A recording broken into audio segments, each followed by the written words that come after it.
Orúkọ mi ni Ọmọọba Adémọ́lá Oyèdòkun, agbẹjọ́rò fún Benny Lee. Kí lẹ wá sí ilé ẹjọ́ lónìí? Òní ni ìgbẹ́jọ́ tí àwọn Association of Ìlọrin Heritage tí wọ́n pe Benny Lee, wọ́n fi ẹ̀sùn ọ̀daràn kan pé ó fẹ́ da ìlú rú, pé ń ba ilé ìjọsìn jẹ́ àti bẹ́ẹ̀ bẹ́ẹ̀ lọ. Kókó ẹ̀sùn méjì tí wọ́n fi kàn nìyẹn. Wọ́n ló ń ba ẹ̀sìn Islam lórúkọ jẹ́. Kí wá ní tó ṣẹlẹ̀ nílé ẹjọ́ lónìí? Nǹkan tó ṣẹlẹ̀ nílé ẹjọ́ lónìí ni pé kó tó di òní tí ẹjọ́ ó dìde, ó ní akọrin ọba ọmọ Òfúndùmádé Benny Lee ló ti fi ìwé sọwọ́ sílé ẹjọ́ láti iléeṣẹ́ tiwa wípé ilé ìgbẹ́jọ́ ìpínlẹ̀ Kwara kò láṣẹ lórí òun, pé ẹjọ́ náà tí wọ́n pè kò lẹ́sẹ̀ ńlẹ̀. Ìgbà tá a sì dé sí ilé ẹjọ́ lónìí tí adájọ́ dípè ìpẹ̀jọ́, a sọ fún ilé ẹjọ́ pé àwa ni agbẹjọ́rò fún akọrin ọba Benny Lee, pé a dúró fún pẹ̀lú ìfẹ̀hónúhàn. We appear for him in protest, torí pé kò tí ì jọ̀wọ́ ara rẹ̀ fún ilé ẹjọ́ Ìlọrin.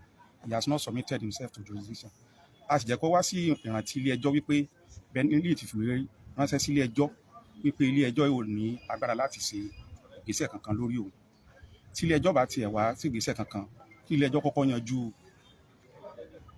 nǹkan tí Benny Lee sọ náà, kí ilé ẹjọ́ kọ́kọ́ wò ìwé tí Benny Lee kọ, ìdí tó fi sọ pé ilé ẹjọ́ ò lágbára. Tí ilé ẹjọ́ bá wá wò, tí ilé ẹjọ́ bá wá lóhun lágbára, ìgbà náà lẹ́jọ́ tó lè tẹ̀síwájú. Ṣùgbọ́n tí ilé ẹjọ́ bá wò tó bá sọ pé òun ò lágbára, ibẹ̀ náà ni ẹjọ́ máa kú sí. Ṣùgbọ́n agbẹjọ́rò àwọn Ìlọrin Heritage Association, àwọn sọ wípé kí ilé ẹjọ́ má wo ìwé tí Benny Lee fi ránṣẹ́ sí ilé ẹjọ́, kí ilé ẹjọ́ pàṣẹ pé kí àwọn ọlọ́pàá lọ gbé Benny Lee wá, kí ilé ẹjọ́ fi ìwé ẹgbẹ́ wá, bench warrant, ó buwọ́lù pé kí ilé ẹjọ́ sign bench warrant. Àwa sọ pé ilé ẹjọ́ ò lè gbé ìgbésẹ̀ kankan àfi tó kọ́kọ́ bá lù wò náà, tó ń lágbára àti ṣe nǹkan kan àbó wọn lágbára àti ṣe nǹkan kan. Ẹjọ́ tí àwa rò lónìí, bóyá kádájọ́ fi buwọ́lù wé àgbé Benny Lee àbí kádájọ́ mọ́ buwọ́lù. Ẹjọ́ tá a rò pọ̀ àti wo ìwé tí tá a mú fún àfisọwọ́ sílé ẹjọ́. Àwọn náà wí àwíjànù àwọn náà wí àwáwí tiwọn.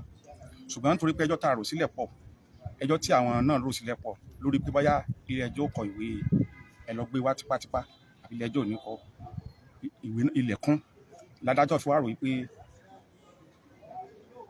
òun ò mú ọjọ́ tó wọ́n dá wa lóhùn, tó wọ́n kọ èrò ọkàn tó ń bóyá ká kọ́kọ́ wo ìwé Benny Lee kóun tó pàṣẹ lọ gbé wá àbí kí kó wọn pàṣẹ.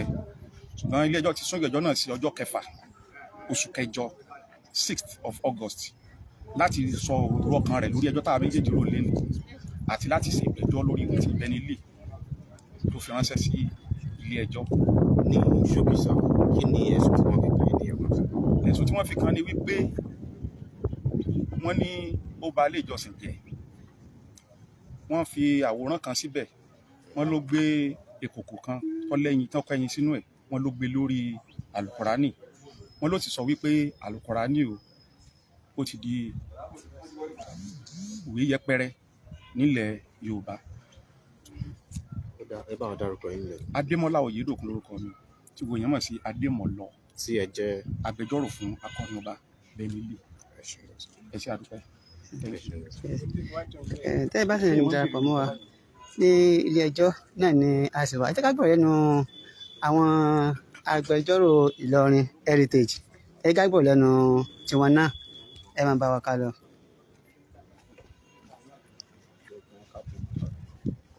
Kí ni orúkọ yín? Assalamu alaikum warahmatullahi wabarakatuh. Orúkọ mi lẹ́kùnrẹ́rẹ́ òun ni Umar Saad Imam, tí gbogbo àwọn èèyàn mọ̀ sí US Imam. Kí ni ẹ wá sí ilé ẹjọ́ lónìí?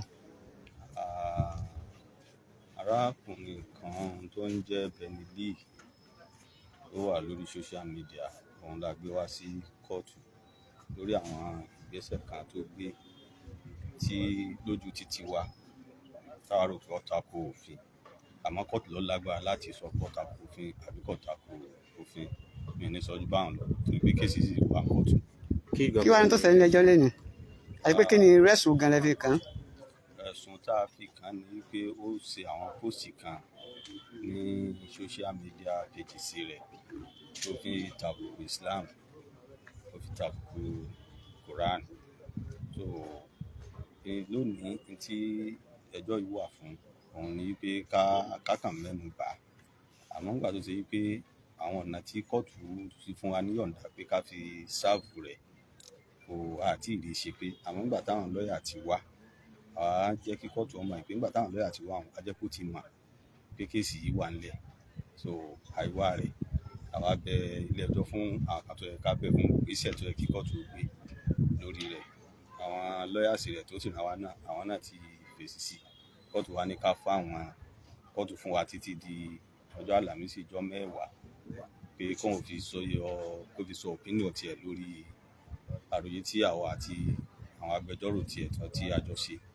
So bóyá kóòtù wọ́n gbà pé kí wọ́n ṣe ìgbésẹ̀ ta ní kí wọ́n gbé àbí wọn à ní gbà òun là ń bọ̀ wá gbọ́ níjọ́ 10 lẹ́nu. ìgbésẹ̀ wo gan-an ní kí ilé ẹjọ́ gbé tẹ́yìn retí èsì. nígbà tí ò ti wá yẹn kí kóòtù fún wa níyọ̀ǹda pé ká arrest rẹ̀.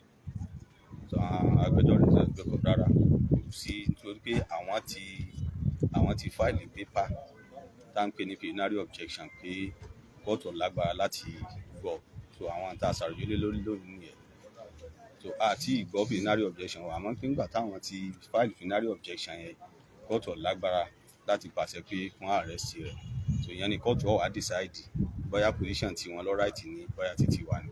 ọjọ́ wo ni wọ́n fi ìgbẹ́jọ́ mìíràn sí. 6 August tó jẹ́ ọjọ́ àlàmísì ti ọ̀sẹ̀ tí ń bọ̀ ọjọ́ 10 lé nìyẹn. kí lorúkọ yín lẹ́ẹ̀kan sí. orúkọ mi lẹ́kùnrẹ́rẹ́ òun ni Umar Saad Imam àmọ́ ọ̀tọ́pọ̀lọpọ̀ àwọn èèyàn mọ̀ mí sí òun ni US Imam. So initial náà ni Umar Saad náà ní USA.